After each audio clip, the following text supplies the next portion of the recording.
Hello, welcome back to my channel chemistry zone. आज का हमारा टॉपिक है कि प्रॉपर्टीज़ ऑफ ऑक्साइड्स। हम प्रॉपर्टीज़ पढ़ रहे हैं ऑक्साइड्स की। सबसे पहले अगर मैं आपको एक चीज़ रिवाइज़ करवा दूं तो हमारे पास लास्ट जो वीडियोस थी उनमें हमने वाटर के साथ, ऑक्सीजन के साथ और क्लोरीन के साथ रिएक्शन पढ़ा था थर्ड पीरियड एलिमेंट का। उसमें हमारे पास जो ऑक्सीजन के साथ हो रहा था वो बना रहे थे ऑक्साइड, ठीक है जी।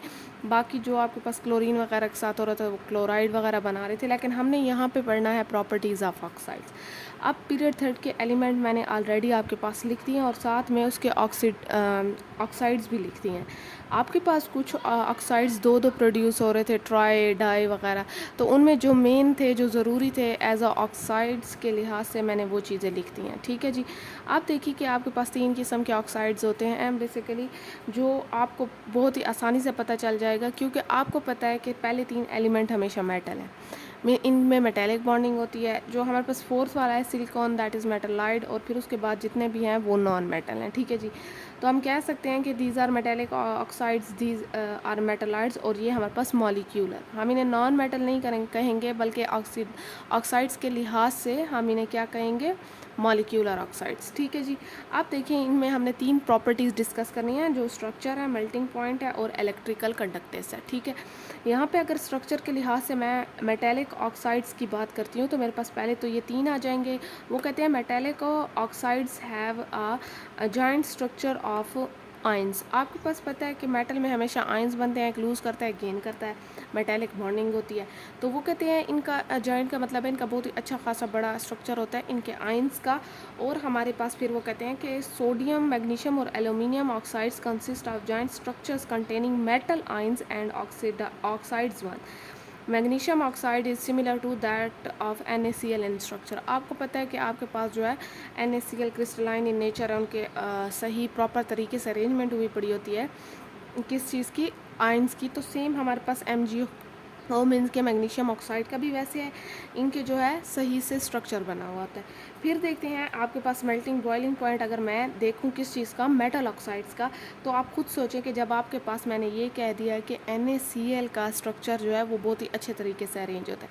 जो चीज़ अरेंज है मीन्स कि उनके आयन बने हुए हैं, कंप्लीट ट्रांसफ़र हुआ हुआ है किस चीज़ का, इलेक्ट्रॉन का, तो आपके पास उनका हाई मेल्टिंग बॉइलिंग पॉइंट तो बनता है। क्योंकि आप खुद सोचें कि अगर उनकी बॉन्डिंग में जो है, एक तो है आपके पास कंप्लीट ट्रांसफ़र ऑफ इलेक्ट्रॉन, बाकी आयंस बन गए हैं, बाकी उनका स्ट्रक्चर जो है वो वेल अरेंज्ड है आयंस का, तो आप कह सकते हैं कि उनके बॉन्ड्स को तोड़ने के लिए हमें ज़्यादा जो है हीट की ज़रूरत होगी। तो इसी लिहाज से the large structure metal oxides have a high melting and boiling point because large amount of heat is needed to break strong bonds. Means के आयनिक बॉन्ड में क्या होता है, एक बिल्कुल इलेक्ट्रॉन दूसरे के पास तो चला जाता है। जैसे आप अगर NaCl की बात करें तो Na दे देता है, Cl कम्प्लीटली ले लेता है, ठीक है जी। तो ऑपरेटिंग इन 3 डायमेंशन, बाकी मैंने आपसे कहा इनका 3 डायमेंशन में स्ट्रक्चर होता है, तो इनके लिए आपको ज़्यादा एनर्जी की ज़रूरत है। फिर देखें आपके पास sodium, magnesium, aluminium have high melting and boiling point. तो आप कह सकते हैं कि जितने भी मेटेलिक ऑक्साइड्स हैं इनका स्ट्रक्चर एक तो हमारे पास अच्छा खासा वेल अरेंज होता है, बाकी high melting and boiling point है। अगर आप वैसे भी आयनिक बॉन्डिंग की बात करें, आयनिक कंपाउंड्स की बात करें, उनका high melting and boiling point होता है। फिर देखें इलेक्ट्रिकल कंडक्टिविटी। इलेक्ट्रिकल कंडक्टिविटी का मतलब है कि वो हमारे पास कितनी इलेक्ट्रिसिटी अपने अंदर से पास कर सकते हैं। मेटेलिक ऑक्साइड्स हमारे पास कितनी इलेक्ट्रिसिटी अपने अंदर से पास कर सकते हैं, उसे कहते हैं इलेक्ट्रिकल कंडक्टिविटी, ठीक है। दे हैव नो फ्री और mobile electrons, means they do not conduct electricity when solid. अच्छा, मैं आपको एक चीज़ बता दूं कि आपके पास जितने भी ऑक्साइड्स हैं वो अपने अंदर से इलेक्ट्रिसिटी पास नहीं कर सकते। मैं चाहे इसकी बात करूं या चाहे दूसरे ऑक्साइड्स की बात करूं, मीन्स कि हमारे पास मॉलिक्यूलर की या मैं बात करूं मेटालाइट्स की, तो आपके पास कोई भी इलेक्ट्रिकल कंडक्टिविटी जो है शो नहीं करेगा, क्योंकि इनके अंदर फ्री इलेक्ट्रॉन्स ही नहीं होते।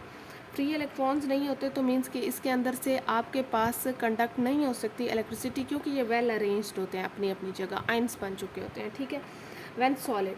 लेकिन यहाँ पे अगर आप एक चीज़ देखें, मैं आपको ये कह रही थी कि आपके पास जो है जितने भी ऑक्साइड्स हैं वो इलेक्ट्रिकल कंडक्टिविटी शो नहीं करते। मतलब मेरा आप एक बात को समझें कि आपके पास अगर मैं आपको सिर्फ मेटल ऑक्साइड्स दे दूं, ठीक है, और मैं आपसे कहूं कि क्या ये इलेक्ट्रिकल कंडक्टिविटी कंडक्ट जो है शो करते हैं, आप कहेंगे नहीं, कोई भी नहीं करता। लेकिन अगर मैं आपसे कह दूं कि मैं इसी चीज़ को वाटर में डाल दूं तो क्या ये इलेक्ट्रिकल कंडक्टिविटी शो करेंगे? तो हाँ, आप जो है सोचें इस चीज़ पे कि लेट्स सपोज़ अगर मैं मेटल को डालती हूँ, मेटल ऑक्साइड्स को, तो ऑब्वियसली मेरे पास वो वाटर में जाएंगे, आइंस बना देंगे। और आपको पता है कि हमारे पास जब इलेक्ट्रोलाइसिस का प्रोसेस होता है तो आप कह सकते हैं कि हाँ, इलेक्ट्रिकल कंडक्टिविटी कंडक्ट जो है शो हो सकती है या इलेक्ट्रिसिटी कंडक्ट हो सकती है। क्यों? क्योंकि हमारे पास फिर जो है आइंस बन जाएंगे। लेकिन अगर मैं वैसे बात करूँ तो आपके पास क्या चीज़ है, सॉलिड स्टेट में है, ठीक है। ओवरऑल या मैं आपसे ऐसे नॉर्मली पूछूं, जनरली ये एक चीज़ पूछूं, तो आप कह सकते हैं कि नहीं, ये इलेक्ट्रिकल कंडक्टिविटी शो नहीं करते, ठीक है। They can conduct electricity because movement of ion towards electrode. ये एक दूसरा वो हो गया कि आप अगर उसके इलेक्ट्रोलाइसिस कर रहे हैं तो वो इलेक्ट्रोड की तरफ जो पॉजिटिव है वो नेगेटिव इलेक्ट्रोड की तरफ भागेगा, जो नेगेटिव है वो पॉजिटिव इलेक्ट्रोड की तरफ भागेगा। क्यों? क्योंकि वो फिर आपके पास चार्ज जो हैं वो अट्रैक्ट करते हैं एक दूसरे को। लेकिन आप अगर वैसे बात करें तो ये इलेक्ट्रिकल कंडक्टिविटी शो नहीं करते, मीन्स कि इलेक्ट्रिसिटी कंडक्ट नहीं करते। Sodium is electrolyzed because it depends whether it melts or sublimes. No liquid can electrolyze. Magnesium and aluminium oxides have melting point that are too high for electrolysis under lab conditions. आपके पास फिर ये भी बताया गया कि sodium वगैरह जो है हमारे पास ये डिपेंड करते हैं कि मैंने यहाँ पे बात की है, सोडियम की बात की है कि हमारे पास ये वाले जो होते हैं आपके पास ये शो करेंगे कब, जब मोल्टन स्टेट में होंगे, वैसे नहीं करेंगे। तो वो अब सोडियम को एक उठा के कह रहे हैं कि हमारे पास सोडियम डिपेंड करता है कि किस स्टेट में है। बाकी एल्यूमिनियम ऑक्साइड, मैग्नीशियम ऑक्साइड जो है वो शो नहीं करेगा, क्योंकि हमारे पास जो है इसका इतना ज़्यादा हाई मेल्टिंग बॉइलिंग पॉइंट है कि ये हमारे पास एक तो इलेक्ट्रोलाइसिस इसकी नहीं होगी इतनी आसानी से, बाकी जो है इसकी सोडियम की कंडीशंस पे डिपेंड कर रहा था, ठीक है जी।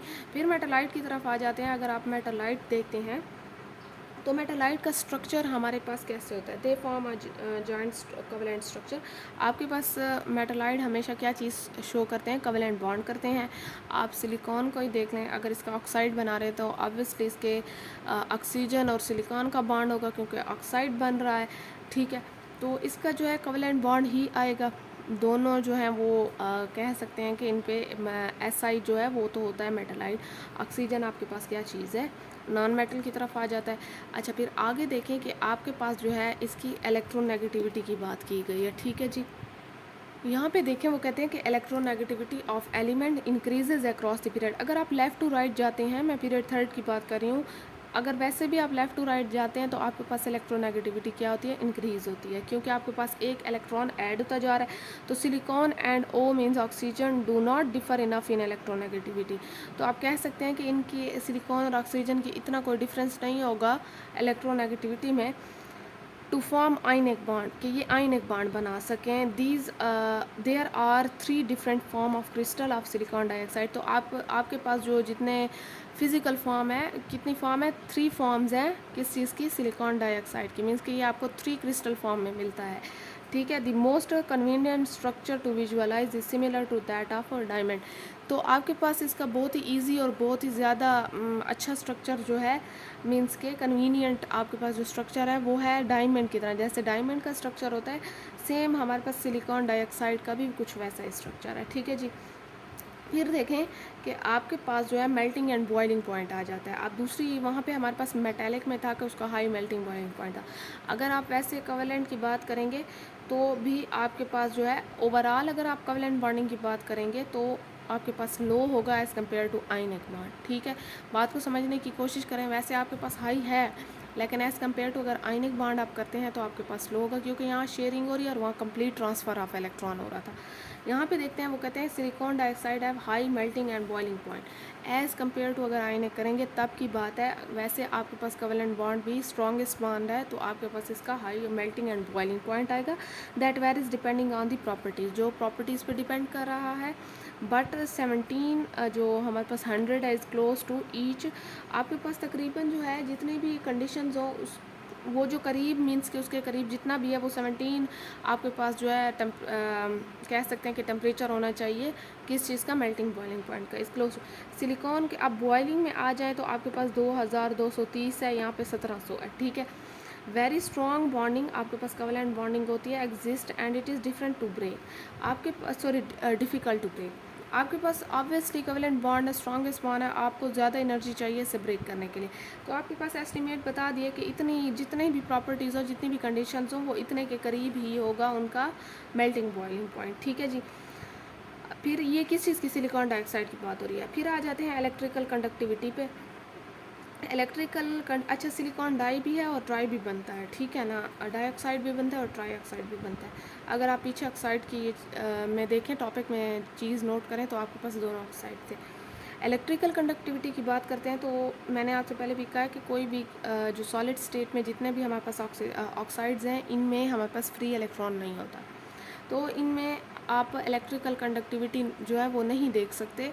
लेकिन अगर आप सोडियम वगैरह की बात करेंगे, उस चीज़ की बात करेंगे, तो आपके पास जो है वो मोल्टन स्टेट में इसलिए करेगा कि वो आइंस में आ जाएगा। तो यहाँ तो ऐसा कुछ है ही नहीं, तो आप कह सकते हैं कि ये इलेक्ट्रिकल कंडक्टिविटी शो नहीं करते, ना लिक्विड के तौर पे शो करते हैं, ना ही सॉलिड के तौर पे। एक तो ये है भी मेटलाइट, ठीक है। So silicon dioxide can not conduct electricity. फिर आ जाते हैं मॉलिक्यूलर ऑक्साइड्स पे। मॉलिक्यूलर कौन से होते हैं? जो आपके पास नॉन मेटल होते हैं। स्ट्रक्चर की अगर बात करूँ तो मेरे पास जो है ये वाली, अच्छा मैंने यहाँ पे आर्गान को इसलिए नहीं लिखा कि एक तो वो है आपके पास नोबल गैस, ठीक है जी, वो नॉन रिएक्टिव है, उसका कंप्लीट ऑक्टेट है, उसे किसी के साथ इतनी ज़रूरत नहीं है किसी चीज़ के साथ, तो इसलिए उसे एक्सक्लूड तकरीबन हम इग्नोर करते हैं। स्ट्रक्चर में अगर देखें तो वो कहते हैं ये मॉलिक्यूलर ऑक्साइड का बड़ा ही सिंपल स्ट्रक्चर होता है, ये मॉलिक्यूलर ऑक्साइड्स बनाते हैं सिंपल स्ट्रक्चर के, ठीक है जी। मेल्टिंग बॉइलिंग पॉइंट में अगर बात करें तो आपके पास ऑक्साइड है low melting and boiling point. आपके पास जो है अब नॉन मेटल आ गया है, ठीक है, तो ये आपके पास क्या करेगा कि इसका low melting and boiling point होगा, because intermolecular forces binding the one molecule to another or van der Waal forces or dipole interaction, strength of it depend upon the size of molecule। आपके पास जो non metal होते हैं उनमें जैसे आप यहाँ पे आपने रेडियस वगैरह की भी बात पीछे की थी प्रॉपर्टीज़ वगैरह में, तो आपने यही कहा था कि इनके जो है जैसे आपके पास आर्गान वगैरह था, तो इनकी जो फोर्स ऑफ अट्रैक्शन है, मीन्स कि ये मॉलिक्यूल की बात हो रही है। आपको पता है कि आपके पास मॉलिक्यूल जो है ऐसे एक सिर्फ एटम की बात नहीं हो रही, मॉलिक्यूल हो रहे हैं, तो आपके पास डिफरेंट जो हैं वो एटम मिल के मॉलिक्यूल बना रहे हैं। लेकिन नॉन मेटल की अगर बात हो रही है तो उनमें जो हमारे पास बाइंडिंग फोर्स होगी, इसका इस मॉलिक्यूल के साथ जो इंटरेक्शन होगा वो कौन सा होगा? वो वीक होगा, जिसे हम वान डेर वाल भी कहते हैं या डाइपोल इंटरेक्शन भी कहते हैं, ठीक है।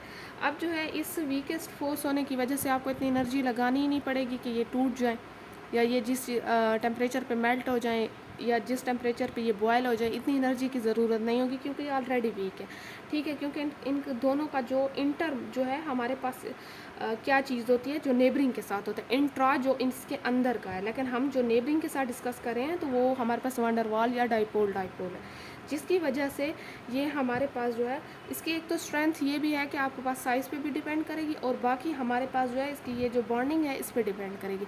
तो ये वीक होती है जिसकी वजह से आपके पास लो एनर्जी की ज़रूरत टेम्परेचर की होती है, तो हम कह सकते हैं कि इसका low melting and boiling point है। अब आपके पास जो लास्ट एक प्रॉपर्टी रह गई है, दैट इज़ इलेक्ट्रिकल कंडक्टेंस। यहाँ पे देखें कि वो कहते हैं कि none of these oxide conduct electricity either as solid liquid because they do not have free electron. वही बात है पीछे वाली सबका, बस आप ये याद रख लें सिर्फ सोडियम वगैरह के अलावा कि ये जो है हमारे पास इलेक्ट्रिकल कंडक्टेंस शो नहीं करते, ठीक है। इनके फ्री जो इलेक्ट्रॉन्स होते हैं वो नहीं होते, सिर्फ मेटेलिक ऑक्साइड्स को छोड़ के, क्योंकि उनकी आपके पास जो है एक्सेप्शन है, उनके आइंस अगर बन जाए तो वो फिर भी करते हैं, लेकिन उसमें भी सोडियम की जो है वो इलेक्ट्रोलाइसिस होती है, बाकी जो है वो लेबॉर्ट्री कंडीशंस के अंडर नहीं करते। फिर देखिए कि आपके पास जो है बुक के अकॉर्डिंग ये आपके पास ऑक्साइड्स लिखे हुए हैं, मेल्टिंग पॉइंट लिखा हुआ है, बॉइलिंग पॉइंट लिखा हुआ है। आप देखें कि आपके पास जो है ये हमारे पास मेटालिक जो है वो क्या है, ऑक्साइड्स हैं, इनमें आप देखें कि इनका कितना ज़्यादा है इंक्रीज़ हो रहा है इनका मेल्टिंग एंड बॉइलिंग पॉइंट। फिर देखें कि आपके पास जो है सिलिकॉन ऑक्साइड आ जाता है, डाइऑक्साइड आ जाता है, तो इसका आप देख सकते हैं कि हमारे पास इसमें भी कोवेलेंट है, लेकिन एज़ कम्पेयर टू इनके ये थोड़े से कम है, ठीक है। आप देखें ये कम है, तो आप कह सकते हैं कि हाई मेल्टिंग बॉइलिंग पॉइंट है, लेकिन अगर एज़ कम्पेयर टू आइनिक लिखें तो आपके पास ये कम ही होगा। फिर देखें ये वाले आपके पास, तो यहाँ पे ये डिक्रीज़ होते जा रहे हैं, इवन कि ये माइनस में आ गए, इतना कम है, क्योंकि इनमें आपके पास जो इंटरेक्शन है वो वंडर वाल है और बाकी इनकी इंटरेक्शन वीक है, तो इसीलिए ये कम है। तो ये था आज का टॉपिक, आपके पास प्रॉपर्टीज़ ऑफ ऑक्साइड्स वगैरह हो गया। इंशाल्लाह अगली वीडियो में जो है इसका अगला टॉपिक पढ़ लेंगे। अब तक के लिए इतना काफ़ी है। अगर आपको फिर भी कोई चीज़ समझ नहीं आए, आप कमेंट सेक्शन में मुझे बता सकते हैं ताकि अगली वीडियो में मैं वो रिवाइज़ करवा दूँ। चलें जी, अल्लाह हाफिज़।